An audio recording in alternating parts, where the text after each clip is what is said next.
உங்களை சுற்றி இருக்கக்கூடிய எல்லா மனுஷர்களும் உங்களுக்கு நல்லதுதான் நினைக்கிறாங்கன்னு சொல்ல முடியாது. பல வகையான மனுஷங்களை நீங்க சந்திக்கிற சூழல் இருக்கு பாருங்களேன். உங்க பள்ளிக்கூடத்துல, உங்க ஆபீஸ்ல, ஏன் உங்க ஃபேமிலியில, சொந்தக்காரங்க மத்தியில, தெரிஞ்சவங்க, கூட இருக்கிறவங்க நிறைய பேர் இருக்காங்க. எல்லாருமே உங்களுக்கு நல்லதை தான் நினைக்கிறாங்கன்னு சொல்லவே முடியாது. அதே நேரத்துல யாரெல்லாம் உங்களுக்கு கெட்டதை நினைக்கிறாங்க, தீங்கு நினைக்கிறாங்கன்றதையும் கண்டுபிடிக்க முடியாது. நிறைய பொல்லாத டேஞ்சரான மக்கள்லாம் இருக்கிறாங்க. நீங்க நல்லா புரிஞ்சுக்கணும். நல்ல நல்ல மனிதர்கள் மூலம் நீங்கள் உதவிகள் பெறுவது எவ்வளவு உண்மையோ அது போலவே பொல்லாத மனிதர்கள் மூலம் நீங்கள் உபத்திரவப்படுவதும் உண்மைதான். யார் நல்ல மக்கள், யார் மோசமான மக்கள்னு உங்களால கண்டுபிடிக்க முடியாதுங்க. அதுதான் இங்க இருக்கக்கூடிய பெரிய சங்கடமே.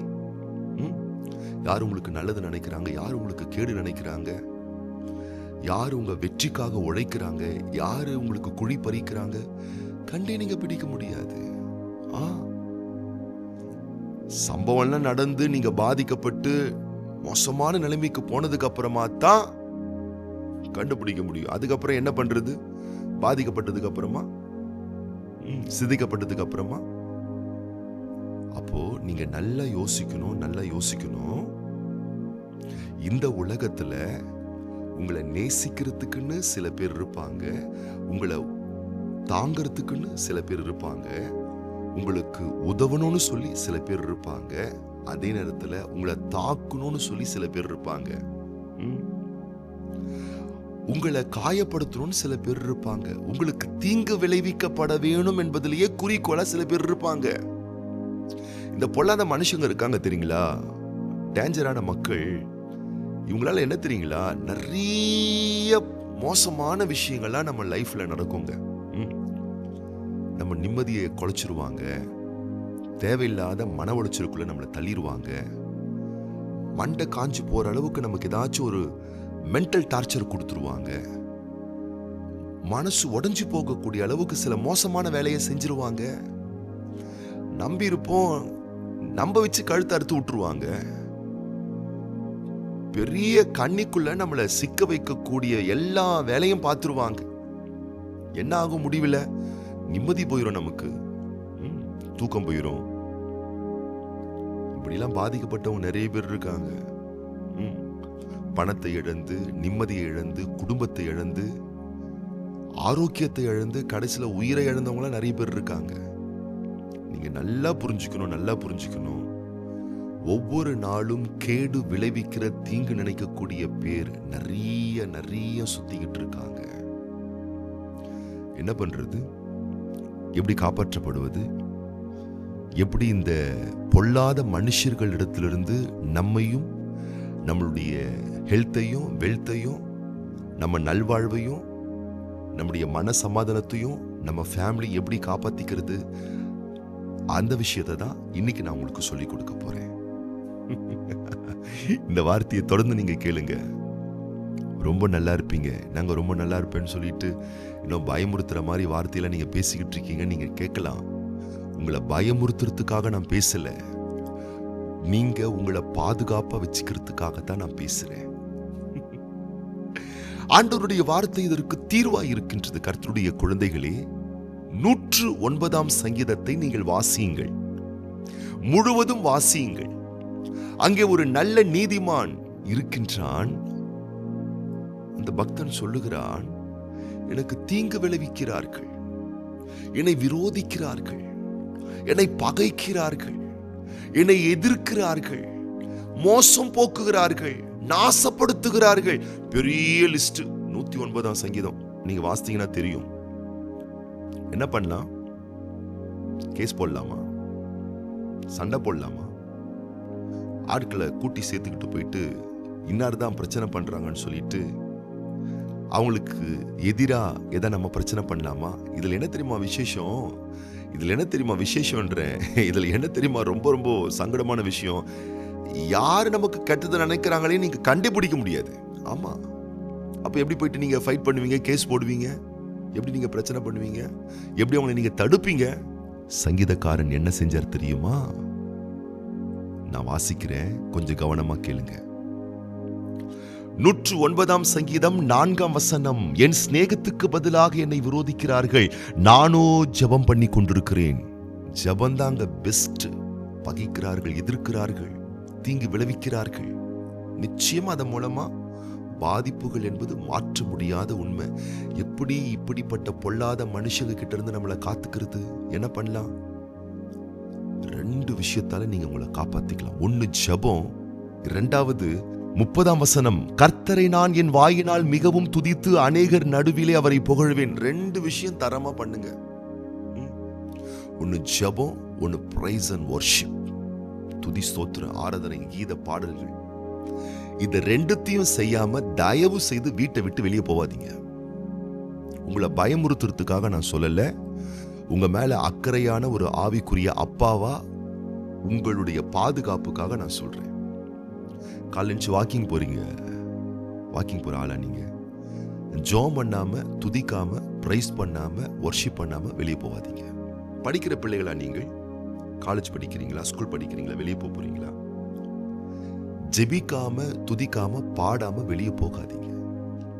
வேலைக்கு போறீங்களா, வண்டியில போறீங்களா, கார்ல போறீங்களா, பஸ்ல போறீங்களா, நடந்து போறீங்களா? தயவு செய்து ஜெபிக்காம போகாதீங்க தேவ பிள்ளைகளே. எங்கு புறப்பட்டு சென்றாலும் தயவு செய்து எந்த மனிதரை சந்திக்க நேரிட்டாலும் காலையில ஜெபத்தை போட்டுருங்க. எந்த மனுஷன் கொண்டு வந்து நமக்கு தலைவலியை கொடுப்பான், எந்த மனுஷன் கொண்டு வந்து நமக்கு மென்டல் டார்ச்சரை கொடுப்பான், எந்த மனுஷன் கேடு விளைவிக்கிறான், பல நாளா பிளான் போட்டுட்டு இருப்பான். அவன் மாசக்கணக்கா வாரக்கணக்கா பிளான் பண்ணி திட்டம் போட்டு என்னைக்கிடாய் உங்களை அட்டாக் பண்ணலாம், என்னைக்கிடாய் உங்களை தாக்கலாம், என்னைக்கு உங்களை போட்டு தள்ளலாம்னு சொல்லிட்டு 1000 திட்டத்தை போட்டுட்டு சதிகளோடு வந்து நிப்பான். எது காப்பாத்த போது? உங்கள் ஜெபமும் உங்கள் துதி ஆராதனைகளும் தான். ஜெபத்தை சாதாரணமா நினைக்காத கர்த்தருடைய பிள்ளையே, ஆண்டவரை துதிச்சு ஸ்தோத்திரம் பண்றத சாதாரணமா நினைக்காத தேவனுடைய பிள்ளையே, ஆண்டவரை துதித்து பாடுகிற பாடல்களை அற்பமாய் எண்ணாதே பிள்ளையே. இதுதான் உன்னை காப்பாத்த போகுது. 1000 செக்யூரிட்டி கார்ட்ஸ் நீ பக்கத்துல வச்சிருந்தா கூட ஈஸியா காலி பண்ணிட்டு போயிடுவான். அப்படிப்பட்ட பொல்லாத மக்கள் நிறைந்த ஒரு உலகம் இது. இதனால் பாதிக்கப்பட்டவர்கள் நம் கண்களுக்கு முன்பதாக 1000 மக்கள் இருக்கிறார்கள். நீங்கள் பாதிக்கப்படக்கூடாது. தாவீது இந்த மோசமான மனிதர்கள் மூலமாய் தன்னை பாதித்துக் கொள்ளாமல் இருப்பதற்காக அவர் செய்த 2 காரியம். ஒன்னு ஜெபம், இன்னொன்னு துதி ஆராதனை. ரிசல்ட் சொல்றாரு. சங்கீதம் 109:31 ஆக்கினைக்குள்ளாக தீர்க்கிறவர்களினின்று எளியவனுடைய ஆத்துமாவை ரட்சிக்கும்படி அவர் அவன் வலது பாரிசத்தில் நிற்பார். என்ன ஆகும்? ஆக்கினைக்குள்ளா தள்ளணும்னு அவங்க திட்டம் போட்டுட்டு இருக்காங்களே, உங்க பேரை கெடுக்கணும், மானத்தை வாங்கணும், எப்படா சமயம் கிடைக்கும் இவங்களை வச்சு செய்யலான்னு பார்த்துக்கிட்டு இருக்காங்கல்ல. ஆக்கினைக்குள்ளாக தள்ளணும், உங்களை அழிக்கணும், உங்க ஆரோக்கியத்தை சிதைக்கணும்.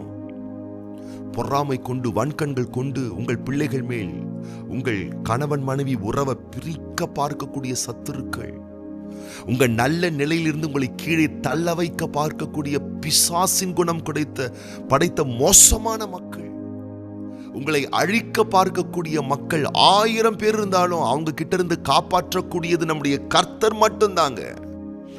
பக்தன் சொல்லுகிறார், நான் ஜெபிக்கும் பொழுது, துதிக்கும் பொழுது இப்படி பொல்லாத மக்கள் வந்தாலும் நான் காக்கப்படுறேன். எப்படின்னா, ஆக்கினைக்குள்ளாக தீர்க்கக்கூடிய பொல்லாத மனுஷரிடத்திலிருந்து என்னை, என் ஆத்துமாவை, என் வாழ்வை காப்பாற்றுவதற்கு கர்த்தர் வலது பக்கத்தில் நிற்பார். கர்த்தர் உங்க கூடவே இருப்பாருங்க. எத்தனை கண்ணிகள் வந்தாலும், எரிச்சல்கள் வந்தாலும், பொறாமைகள் வந்தாலும் நீங்கள் தாக்கப்பட மாட்டீர்கள். தயவு செய்து அன்பு கர்த்தருடைய பிள்ளைகளே, ஜெபிக்காம வெளியே போகாதீங்க. துதிக்காம வெளியே போகாதீங்க. துதிக்காம ஜெபிக்காம யாரையும் பார்க்காதீங்க, யாரையும் சந்திக்காதீங்க. யார் நல்லவங்க யார் கெட்டவங்கன்னே தெரியாது. யார் பகைக்கிறாங்களே தெரியாது. யார்கிட்ட பேசுறதுக்கு முன்னாடி, அதை போன்லயோ நேர்லயோ யாரை சந்திக்கிறதுக்கு முன்னாடி தயவு செய்து ஜெபத்தை செய்துட்டு ஜெபத்தோட போய் சந்திங்க. காக்கப்படுவீர்கள் கர்த்தருடைய பிள்ளைகளே. பயப்படாதீர்கள், காக்கப்படுவீர்கள். தீமையிலிருந்து அவர் உங்களை காத்து ரட்சிப்பார். ஆகவே உங்கள் கணவரே ஆனாலும், உங்கள் பிள்ளைகளை ஆனாலும், வீட்டை விட்டு செல்லக்கூடிய உங்கள் உறவுகளை ஆனாலும் அவங்கள ஜெபம் பண்ணி அனுப்புங்க. அவங்கள பாட சொல்லுங்க. ஆண்டவருடைய பாட்டை பாட சொல்லுங்க. ஆண்டவருடைய வல்லமை அப்படியே அவர் உங்க பக்கத்துல இருக்கிறத நீங்க பிரத்யட்சமா பாப்பீங்க. கர்த்தருடைய பிள்ளைகளே, உங்க கூடவே அவர் இருப்பாரு. ஒரு தெய்வீக கவசம் உங்களை சூழ்ந்து கொள்ளும். உங்கள் ஆவி, ஆத்துமா, சரீரம் சிதைக்கப்படாது, ஆக்கினைக்குள்ளாக தள்ளப்படாது, அழகாய் காப்பாற்றப்படும், காக்கப்படுவீர்கள். நீங்க நல்லா இருப்பீங்க, ரொம்ப ரொம்ப நல்லா இருப்பீங்க. இன்னைக்கு நீங்க ரொம்பவே நல்லா இருப்பீங்க. இந்த பிப்ரவரி மாதம் 4ஆம் தேதி, இந்த புதன்கிழமை நீங்கள் ஆசீர்வதிக்கப்பட்டவர்கள். நீங்க நல்லா இருப்பீங்க. தைரியமா இருங்க. ஜபத்தோடு காரியத்தை துவக்குங்க. ஒரு விஷயத்தை துவக்குறீங்களா, ஜெபம் பண்ணி துவக்குங்க. என்னங்க கஷ்டம் இருக்கு? உங்க உயிரையே காப்பாத்த போறாரு, உங்க உடம்ப காப்பாத்த போறாரு, உங்க பொருளாதாரத்தை காப்பாத்த போறாரு. இதை விட வேற விஷயம் என்னங்க இருக்கு? காப்பாற்றுவதற்கான காருண்ய ஆயுதங்கள் ஜெபம், துதி, ஆராதனை, தேவனை புகழ்ந்து பாடுகிற பாடல். உன் நிழல கூட பேய் தொட முடியாது, பிசாசு தொட முடியாது, எதிர்க்கக்கூடிய மனுஷங்க தொட முடியாது. சவால் விட்டு நான் சொல்லுகின்றேன், ஜெபத்தோட போங்க. ஜெபம் பண்ணாம போகாதீங்க. துதியோட இருங்க. சும்மா கண்டதை யோசிச்சுட்டு இருக்காதீங்க. கர்த்தரை புகழ்ந்து பாடுங்க. தெய்வீக ஆற்றல், தெய்வீக வல்லமை, தேவனே உங்கள் பட்சத்தில் இருப்பார், உங்கள் பக்கத்தில் இருப்பார். இந்த புதன்கிழமை, இந்த 4ஆம் தேதி பிப்ரவரி மாதம் ஆண்டவருடைய ஆசீர்வாதத்தை நீங்கள் காண்பீர்கள். உங்களுடைய நல்வாழ்வு, உங்கள் பாதுகாப்புக்காக நான் ஜெபம் பண்ண போறேன். அது போலவே இன்றைக்கு பிறந்த நாள் காண்கின்ற நம்முடைய அன்பு சகோதரர் ஆர் பாரதி மோகன் மற்றும் திருமண நாள் காணக்கூடிய பிள்ளைகளுக்காக நம்ம ஜெபம் பண்ண போறோம். கண்களை மூடி நம்ம ஜெபம் பண்ணலாமா?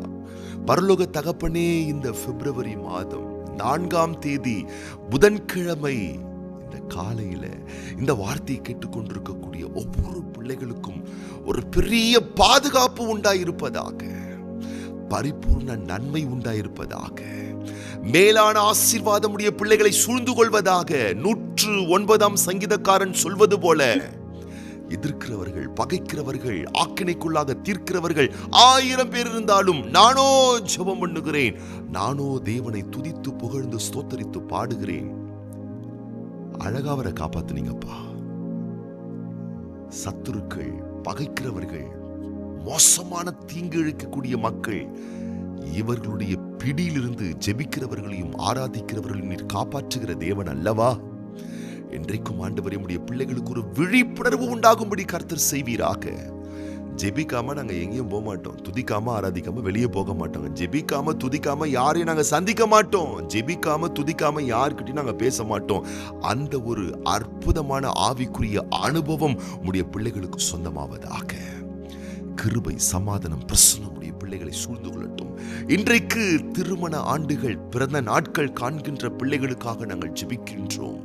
ஆண்டுகள், வருடங்களை நன்மைகளால் முடிசூட்டுகிற அன்பான தெய்வம் நீர் உம்முடைய பிள்ளைகளுக்கு தருகிற விசேஷமான நாட்களை, விசேஷமான ஆண்டுகளை நன்மைகளால் முடிசூட்டி கனப்படுத்த வேண்டும் என அர்ப்பணித்து ஒப்பு கொடுத்து மனதார வாழ்த்தி ஆசீர்வதித்து ஆண்டவர் இயேசு கிறிஸ்துவின் ஆசீர்வதிக்கப்பட்ட நாமத்தினாலே வாழ்த்து ஜெபிக்கிறோம் எங்கள் நல்ல பிதாவே.